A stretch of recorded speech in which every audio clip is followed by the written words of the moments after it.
journals can be a place in grief where nothing has to make sense. Everything is allowed, which is my favorite part. And it just kind of like people putting their initials on trees or attaching locks to bridges. It's like I was here. I was working through something. I was working out something. I was living through something. And that is really significant and really um, affirming and grounding and kind of rooting you back into the earth when you're grieving.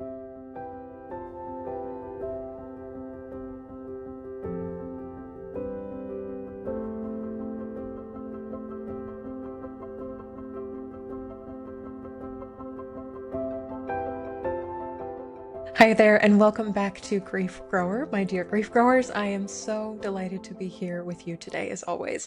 If you have been growing alongside me in my work for a while, welcome back. If you're new to me and my work, hello. My name is Shelby Forsythia. I am a grief coach, two-time author, and the founder of Life After Loss Academy.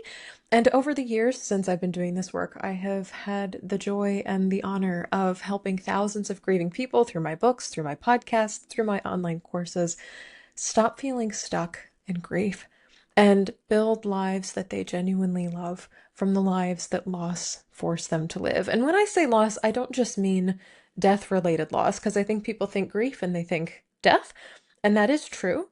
But we can also grieve so many other things in our lives. And so all the work that I do also honors divorces, breakups, major diagnoses, geographic moves, job losses, and any other major loss that changes your life. And here on this show, if you're new to this work, we believe that grief is not something to get over. It is something that we grow with and alongside for the rest of our lives. And when we stop treating grief like a problem to be solved or an illness to be treated, and more like an invitation to live more deeply, we can really build these rich and cohesive lives that are meaningful to us or purposeful to us. Again, build lives that we genuinely love, even from the lives that loss forced us to live. Today on the show, we're going to be talking about one of my all-time favorite topics, which is writing for grief, journaling about grief. This is something I did after my mother's death in 2013, although it took me a little bit of time to feel like I could write again. I know reading is hard for a lot of grieving people. Writing was hard for me as well. And figuring out what to write is often a dilemma for grieving people. So this is sort of like a listicle episode where I'm going to give you in order 7 different journaling prompts that you can use if you are wanting to journal about your grief or your loss, but you don't know where to start. You don't know what to write. You're like, I've got a journal, I've got the book, but it is blank, or I'm journaling online or maybe even on my phone, and there's this cursor that's just doing the blinking, and I have no idea what to put in that space.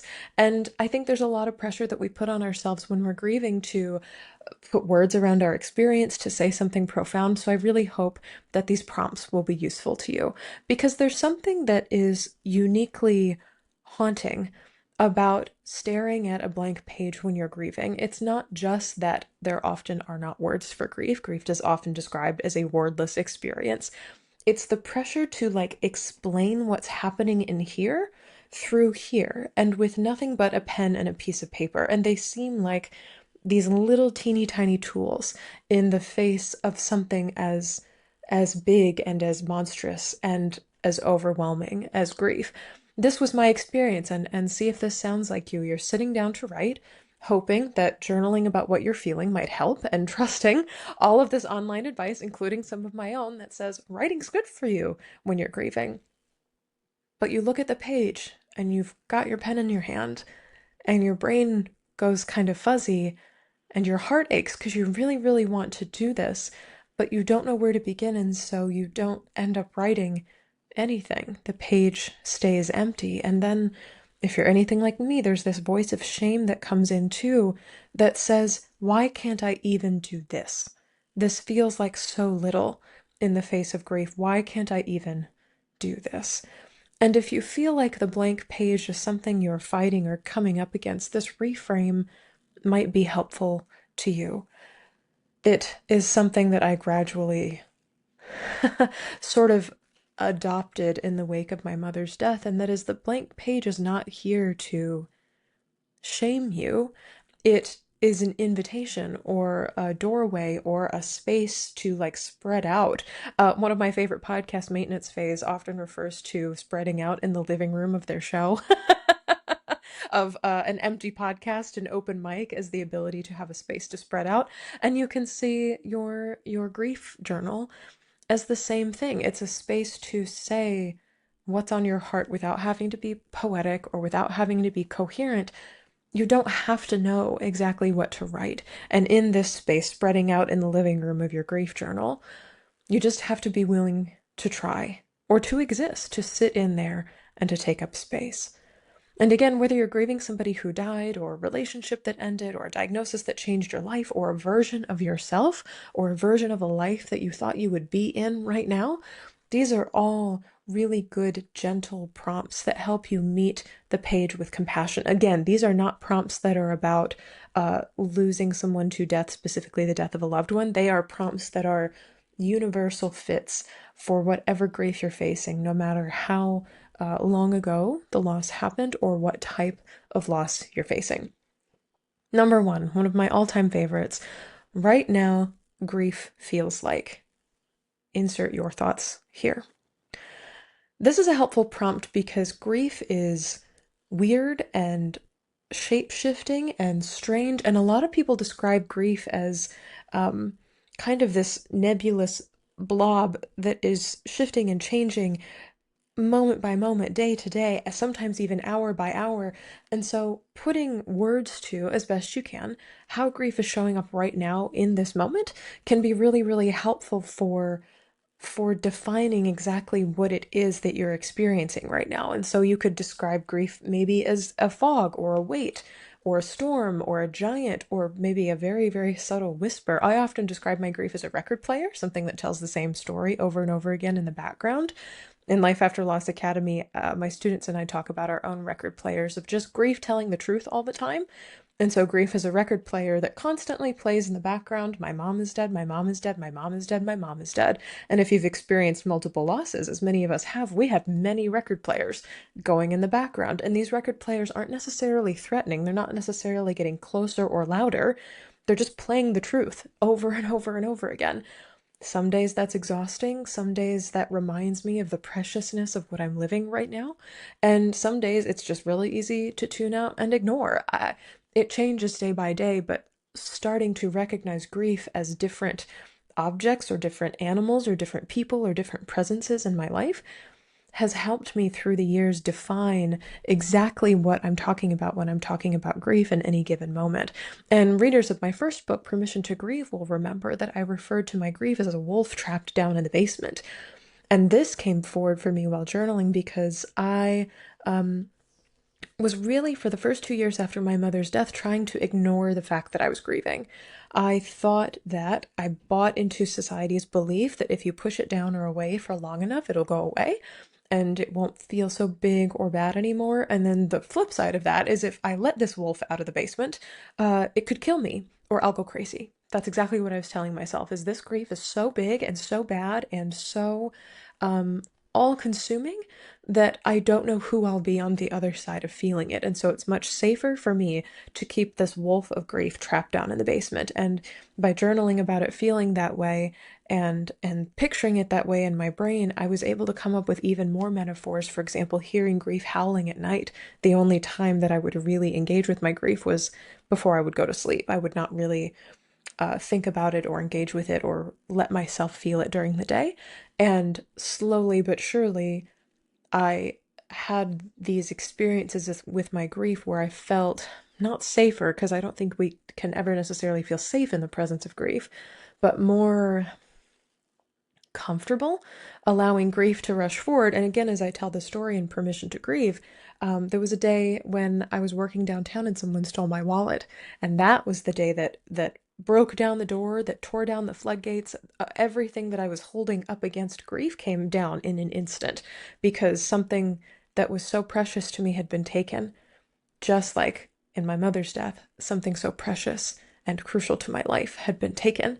And it was really the first day I gave myself permission to grieve, which turned out to be the title of the book. And in that moment, it was as if the wolf had been set free from the basement, and it didn't devour me, and I didn't go crazy, and I didn't die, which I thought was a very real possibility of feeling the experience of grief. What ended up happening is I gave myself permission to grieve. I wailed and I sobbed, and I essentially threw a tantrum about everything that I'd lost. My mom's death had happened 2 years prior to that, so I was stuffing this wolf down for quite a long time.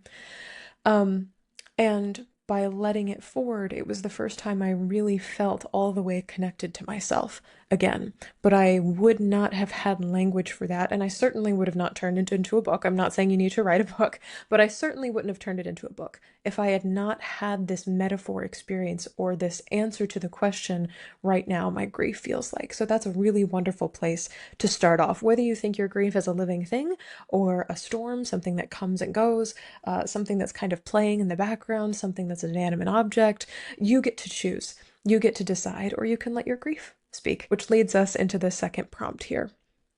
Number 2, if my grief could talk, it would say, insert things here. And here's why this is helpful, because while grief is a part of you, grief exists in your world, it also has its own voice. It is also separate from you. It is an element of you. You are not all grief. You are yourself, and grief is a large component of who you are in the world. But by allowing grief to talk to you, it puts like this little inch of separation between you and your grief. It opens up room for conversation, whereas previously, as a lot of my students and clients will say, it feels like grief has swallowed them or is overtaking them, or as if they are just swamped by the energy of grief. And this is something we do in Life After Loss Academy, where we picture grief as a living thing, and then we talk to it. And this prompt invites you to give grief a chance to say what it needs to say without interruption, and if you can, without judgment. And it may surprise you with what it has to say. It might show up as a protector. It might show up as a truth teller. It might show up as a comforter or someone who wants to remember things with you, or a teacher. Grief can show up in a lot of different formats, or it may show up as a creature in pain that just wants your attention, that just wants to be seen. This is true for so many grieving people whose stories I've seen shared online, and it's just another way of allowing grief to show itself to you in a season maybe when it's hard to see, or the only way you know to interact is to silence it or push it away. And that's not your fault. That's something that society teaches us to do, is to push grief down and away. But something that we can do to begin growing with it and encouraging ourselves to be in existence alongside grief is allowing it to inhabit its full voice. If my grief could talk, it would say. Okay, number 3, if these first 2 prompts don't resonate with you, you don't really want to humanize grief yet or make grief a living thing that can talk or has a form or a shape, that's totally fine. Number 3 is probably your best bet. It is, I miss the version of me who, ... And this is helpful because especially when we're grieving, loss doesn't just change the external circumstances of our life, although it certainly does that. Loss also changes how we perceive ourselves and how other people perceive us, aka like the building blocks of our identity. So when you wake up in the morning, when you look in the mirror, before you go to sleep at night, whatever the circumstances may be, you might not recognize the person that you are now. Or even if you do, you may not like that person, and you might be grieving an old version of yourself that loss took away, that loss rendered untrue or invalid. You are no longer a caregiver. You are no longer creative. You are no longer focused. You are no longer motivated. You are no longer insert what you are no longer here. You are no longer a married person. You are no longer a healthy person. You are no longer a person who lives in X zip code or X postal code in the world. The circumstances of your life have changed, and the identities that are tied to those things are things that are also worth grieving. This showed up in my own life, and I always give this example, and I think to a lot of people it seems very small, but after my mother's death in 2013, I was in college, and I slept late and hard and often after her death. My body was like walloped by the weight of her grief, and I had been a mourning person for my entire life before my mother's death. And my mom would even tell stories of me as a tiny baby waking up in the morning and singing to myself in my crib until someone came to get me because I was such a mourning creature. It was like hardwired into my body, into my soul, into my spirit, as if the sun's awake, so am I, and I am happy to be here. I'm happy to be alive. And after my mother's death, I missed sunrises. I missed morning alarms. I missed classes. I missed so many things, and I felt disconnected from this identity of a morning person that made me who I was. To a lot of people, this would be very small, but to me, this was extraordinarily big. And journaling about grieving my identity as a morning person helped me recognize that this was another part of losing my mom that I also had to mourn. And gradually, I started to develop rituals for saying goodbye, even temporarily, to my identity as a morning person. For now, I'm releasing this identity. For the time being, in this season, I am letting go my identity as a morning person, and I seriously grieved that. There are elements of ourselves that feel so core to who we are, and loss just takes that along with everything else it's taken too. And so this prompt of I miss the version of myself who is a really powerful open door to all the other things you're grieving that you may not have actually named yet. And I'll tell you this too, because if this is the prompt you're starting with, please, a little asterisk, take caution here. This might bring up feelings that feel too big for you to deal with as one single person. So I encourage you, as you're creating this list, to seek out support, whether you find it in Life After Loss Academy. We devote a whole module, Module 2, Release, to grieving the person we used to be and the hopes, dreams, and expectations we used to hold. We spend a lot of time on this, or working with a therapist or other spiritual teacher in your community that can support and guide you through this, because oftentimes the identities that we hold and the things that build up the blocks of who we perceive of ourselves to be in the world are very, very great. And losing them, in addition to the primary loss or the big loss that we have, can feel kind of like a double or a triple whammy of devastation. And that's hard to do all by yourself. And so I would encourage you not to, especially if this is the journaling prompt that you think or feel is like pinging the most loudly in your soul. It's like, that's the thing I want to dive into. Take a little care, take a little caution, and if you can, reach out for support as you're doing this as well, whether it's from me or from anybody else in your community or grief world that can walk alongside you in this. Any grief professional worth their salt will know that you don't just grieve the primary loss, the big thing that happened, the one that society can see. You also grieve tens or hundreds or maybe even thousands of secondary losses underneath it, including the loss of identity. I'll tell you what, that's not a blank page anymore after you start that list. Okay, number 4. The thing no one sees is ... And here's why this specific prompt is helpful. Grief is really isolating. We were just talking about getting support because a lot of times in life after loss, things fall away, but especially when the world keeps spinning and time has gone on, people tend to assume that, well, they must be better now. When I did a podcast interview with Rob Bell in 2019, I spoke about I was upright, I was standing up, and so people thought I was okay after my mother's death, and it took about 2 to 3 years after her loss to really start engaging with my grief. I was not okay. I looked fine. I had the presentation of fineness, but it was very much a facade. It was very not real. And something that is really helpful when you're staring at a blank page is to start by what is no one seeing? What is no one acknowledging? And the questions I kind of tack onto this one is like bonus questions, part A, B, and C, is what do you wish other people could immediately understand about your grief?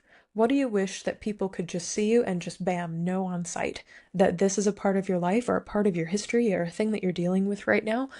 And said another way, if you could wear a shirt that had a slogan or a single sentence on it, what would it be? What do you wish you could relay to people without necessarily having to talk to them or to announce it when you enter a room? And this journaling prompt is helpful because I think for the most part, for so many of us, grief feels invisible. It's something we carry without other people knowing. There's that quote that goes around that's like, be kind, for everyone you meet is fighting a hard battle, but that's really easy to forget. I'll tell you, I walk around in the world as a grief coach, oftentimes feeling as if I am the only one fighting a hard battle. Those are on my worst days. On my best days, I look around the grocery store and recognize they're fighting a battle, they're fighting a battle, he's fighting a battle, she's fighting a battle, they're fighting a battle. I am able to have that posture and that outlook on the world. But a lot of times, especially when I am deep in my own grief, I feel as if I'm the only one who's mourning. And something that helps me begin to put words to why and how that's painful and what I want to do next is a really good invitation. It's a really good practice to say the thing no one sees is, and then insert whatever it is you feel like no one's seeing or noticing about you right now. Number 5 is another one of my favorites and kind of similarly related to the thing no one sees is, but it's what are you seeing? What's the view from your window right now? It's a small thing that brought me comfort today was.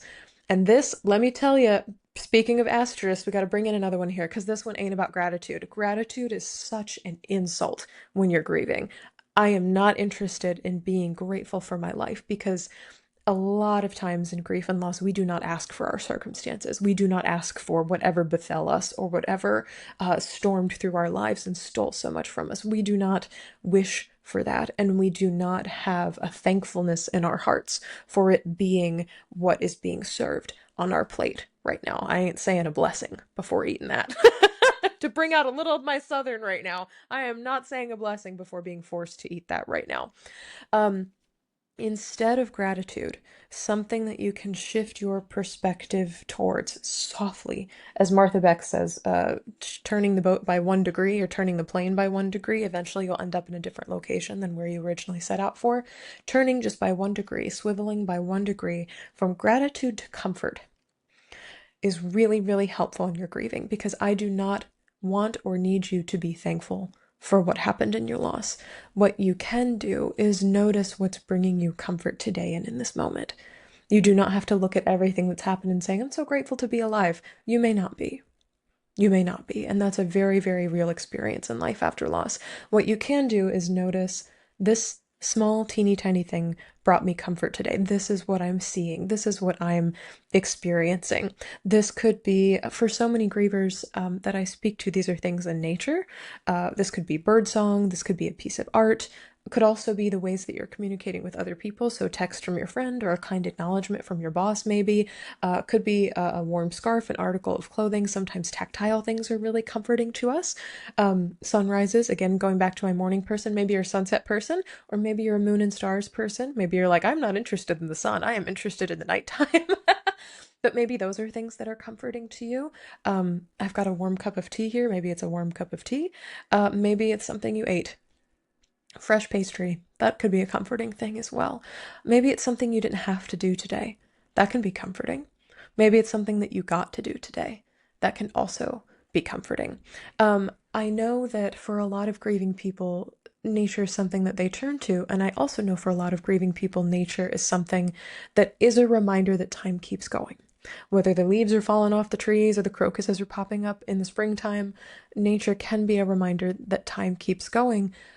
And again, if you shift that perspective of time keeps going to, I am noticing things that are beautiful about time keeping going, that is another way to find comfort in grief. Again, not gratitude, but comfort. In 2020, on Mother's Day, I did an interview with Cheryl Strayed in partnership with Alicia Forneray for Motherless Mother's Day. It was like a long weekend of Mother's Day events for grieving people. And Cheryl talked about being 20 years out from her mom, Bobby's death. And her mom's death was the reason, or part of the inspiration, she wrote her memoir, Wild. And she shared the wisdom that her mom gave her in life, which is to put yourself in the way of beauty. And it points to purposely making decisions or choices that put you in spaces and places and in communities and environments where beauty is already happening. And I love this because no more work is required of you other than the intention to be beside beauty. The beauty will happen whether you're there or not. But to put yourself there, whether physically, emotionally, mentally, or spiritually, and then to notice it, is a much smaller ask than produce beauty while you're grieving. That's a big, big ask when you're grieving. But to put yourself in the way of beauty and then to notice it is a really, really beautiful and much easier energetically practice when you're grieving. You don't have to expend so much to try to get there. And so you could say with this prompt, a small thing that brought me comfort today was, or you could certainly say, this kind of a bonus prompt for you, a small thing that was beautiful today was. And this beautiful thing does not have to be forced into being by you. You don't have to make it with your own two hands. It can be something that you are appreciating as beautiful for the sake of it existing in the world. Yeah. Okay. Number 6. What I wish I could say to them, to myself, to the world is. This is similar to the prompt we did previously on what no one sees is, but this gives you a little bit of your power back. What I wish I could say to them is, if I had the words for this, or if I could have the autonomy to announce this out loud, I would say, because a lot of times when we're grieving, we have a lot that we want to say and we have a lot that we want to express, and all of that takes up space. That takes up energy. A lot of times, grieving people will say, I feel so anxious, or I'm ruminating on saying this over and over again, or I want my boss to know this, or my friends to know this, or my family to know this. And writing down the words that you want to say, even if you have no intention of ever saying them, without judgment and without editing yourself, because no one will ever see these, can be really helpful and really cathartic. It doesn't have to make sense to anyone else but you. Even if it makes no sense to you, that's okay too. And it doesn't have to be nice either. And that's a big old permission slip that a lot of people need when they're grieving, especially people who were raised as women, because we are socialized to not feel things like anger or rage or criticism or judgment. That is for stereotypically men to have. Women are told that their best expressions of grief, or their preferred expressions of grief in society, are things like tears, are things like kind of hiding away or preparing food for others or taking some sort of philanthropic action, starting a charity, making blankets for people. Absolutely wonderful things to do when you're grieving. But things like anger, things like boundary setting, things like feeling rage over something, things like wanting to blow up, for lack of better phrasing, at the people or the institutions or the structures and the systems in our lives is not acceptable. But I will say that sometimes, to this prompt, what I wish I could say is, sometimes your angriest or most instinctual thoughts, like your knee-jerk sentence that you could say to anybody right now, could be an indicator of something that you value deeply. In Life After Loss Academy, we talk about often the underbelly of anger is having values, is having things that you value deeply. For instance, if your relationship broke up because you were cheated upon, maybe, and you're angry about that, understandably, maybe you value loyalty or communication or clarity about what this relationship is, where it's going, and how it's being defined, and you didn't get those things. And that's more than fine to feel rage or anger about that. And the underside of being angry about something is oftentimes you value what it is that you're angry about. So, for example, if what you write down is, what I wish I could say is, to my friends, why the hell aren't you reaching out? It's been 6 months. My dad's still dead. Why don't you care anymore? Why are you acting like everything has gone back to normal? Why are you planning our friendship vacation and not acknowledging all the ways that this is going to change my life? That could be an indication that you deeply value your friendships and you still want to be friends with these people, but also that you are aching to connect and to feel supported still in your grief. You deeply value friendships and relationships that allow your grief to come along for the ride. And I will say, in this prompt, I'm not asking you to do anything with this information. Just simply recognizing what you're angry about can help you take next steps when you're ready. I had a student in Life After Loss Academy named Julia, and she wrote about being frustrated with her bosses who had like absolutely no flexibility when it came to her grieving her father who had just died, and then also taking care of being her mother's primary caregiver. And her mom had dementia. She was living in a care home during the height of COVID. And so figuring out how to access her, figuring out things with medication and timing, and were they locked down? Were they open and available to visit? How far away was everything? What kind of care was she receiving? What kind of testing was going on? There are many, many questions happening. And as the sole point person of that, and also as somebody with a full-time job, her workplace did not know what to do with her. And she recognized by writing about it that this job is not a sustainable fit in the long term. This is not an okay place for my grief to live permanently. And she ended up, again, over time, not in the instant she journaled about it, but gradually over months, she ended up leaving this job and then getting another one at a tea shop with two other women who were grievers, who were widows, and they understood what it was like to be grieving and to need to be working people at the same time. And she came back to the group and she told me in an email, a private email months later, she's like, I have never been happier. I get to participate in one of my favorite hobbies as a job, which is drinking tea. But then I'm surrounded by people who know what it is to have grief and work in the same location.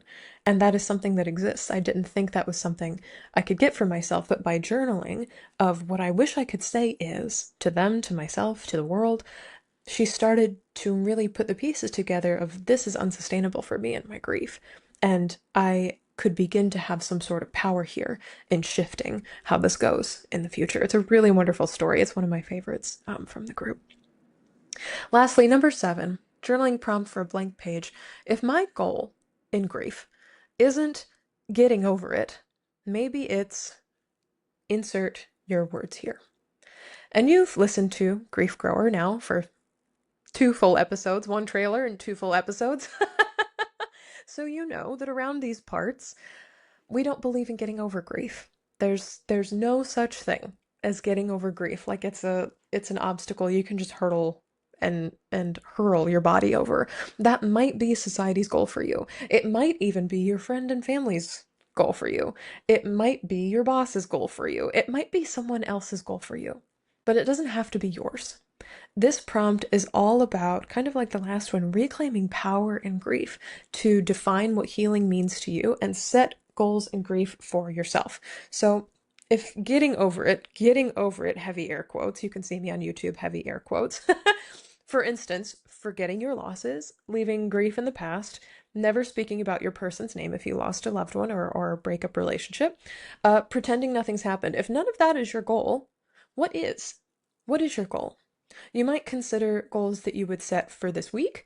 You might consider goals you might set for this month. You might consider goals you'd set for this year. If you're interested in thinking about a whole year from now, where would you like to be? How would you like to feel? What would you like your life to look like?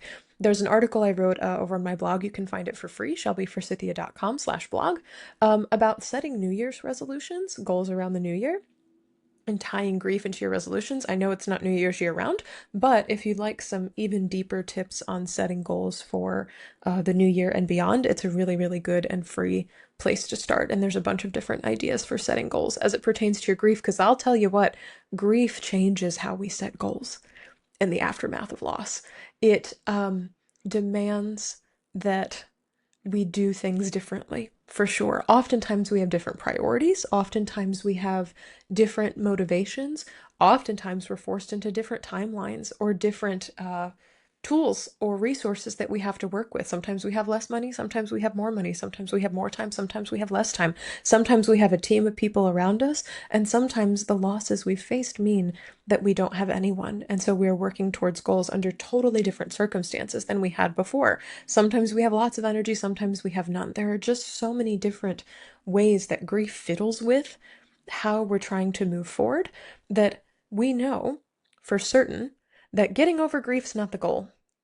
That gives us a lot of other options for what could be the goal in the future. And if you're not entirely set on coming up with clear and distinct goals, frame all of them with maybe. That word maybe in this journaling prompt does a lot of heavy lifting. If my goal isn't getting over it, maybe it's blank. Brainstorm. This is not the 10 Commandments. This is not the tome of your life. This is not going to be a published work. You can use this to list all of the possibilities, all the considerations, all of the potentials that you might like to live in, all the alternate realities that you might like to be true for your life with grief. If my goal isn't getting over grief and I have to live with it forever, maybe my goal is insert something here. I want to offer you some takeaway things as we close out this podcast episode.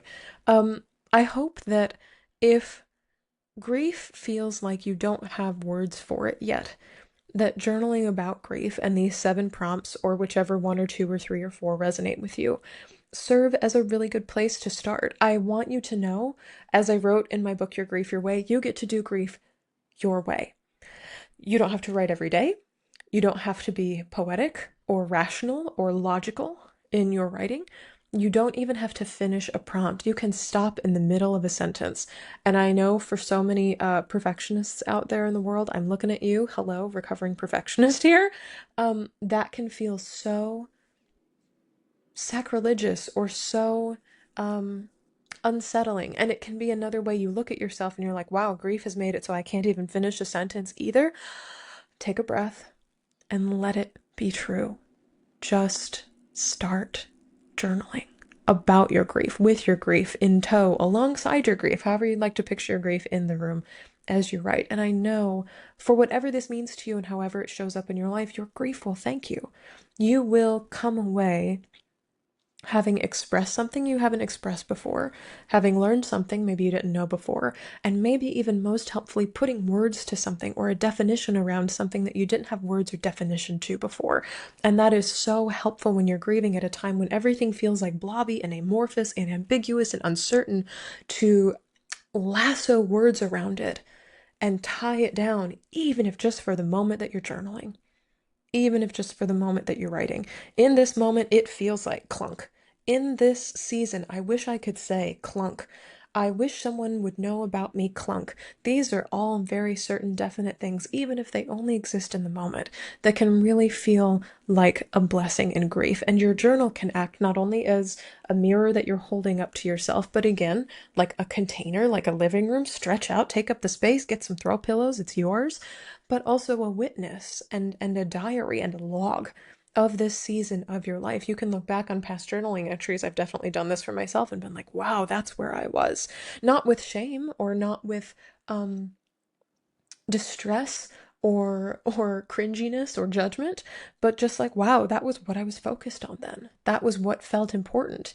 That was the biggest struggle. That felt like the biggest comfort, going back to that prompt of what feels comforting right now in this season. And then having that change 3, 6, 9, 12 months later. Isn't that interesting how that's changed over time? Journaling can be that for you. Journals can be a place in grief where nothing has to make sense. Everything is allowed, which is my favorite part. And it just kind of like people putting their initials on trees or attaching locks to bridges. It's like I was here. I was working through something. I was working out something. I was living through something. And that is really significant and really affirming and grounding and kind of rooting you back into the earth when you're grieving, which is a time when so many of us feel detached from what it means to be alive and here on earth. And as always, I will say too, if you like journaling about grief, if you want exercises even more about seeing grief differently or reframing where you are in the world right now, or releasing emotions that you're not necessarily sure what to do with, or wrapping language around things that don't have words for you in this moment, I really encourage you, as always, to join us in Life After Loss Academy. It is open year round because grief is always happening. um, and right now, there are me and dozens of students in there who are standing by and working through lessons on our own time at our own pace and coming together every week to talk about what we're learning, how we're growing, in what directions we're growing, because sometimes they're the same and sometimes they're different. Honoring milestones together, which is such a biggie, and ultimately over and over and over again, finding and refinding the words, the metaphors, the language, the visualizations to describe what the heck is going on when we're grieving. All losses are welcome, all timelines, all years, months, decades it's been since your loss are welcome. And once you're in the course, you are in it for life. It's not something that expires, which is by design, because if future stuff comes up with regard to an old loss, I want you to be able to have support for that. And sadly, as new losses appear, as they have in my own life too, I want you to also have support from me and other people who know what it is to grieve. And you can find out more information about that in the show notes as well. Thank you so much for joining me today, Grief Growers. I am so, so glad to have been here with you.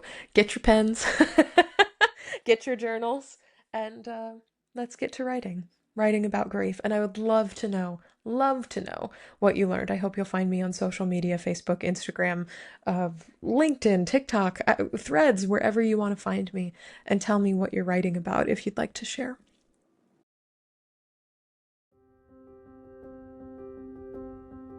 That's all for this episode of Grief Grower. Thank you so much for joining me today. If you're looking for grief support beyond this show, you can find free workshops and blog articles like I mentioned, and my signature What's Your Grief Support Style quiz at shelbyforsythia.com/links, and you can find that in the show notes. If today's podcast felt comforting, educational, or otherwise helpful to you as you walk through grief, please subscribe and leave a review on Apple Podcasts or Spotify. And be sure to share Grief Grower with a friend, because you never know what someone you love is going through. A huge thank you to the Grief Growers community for supporting the show on Patreon. If you'd like to join them and help me keep the show free from ads, because life is hard enough and grief is hard enough without commercials, head to patreon.com/shelbyforsythia. As a Patreon supporter, you get to help me choose new topics and guests for the show, and you're the first to get behind the scenes access to everything that I'm creating, like my new book, which is coming out in 2026.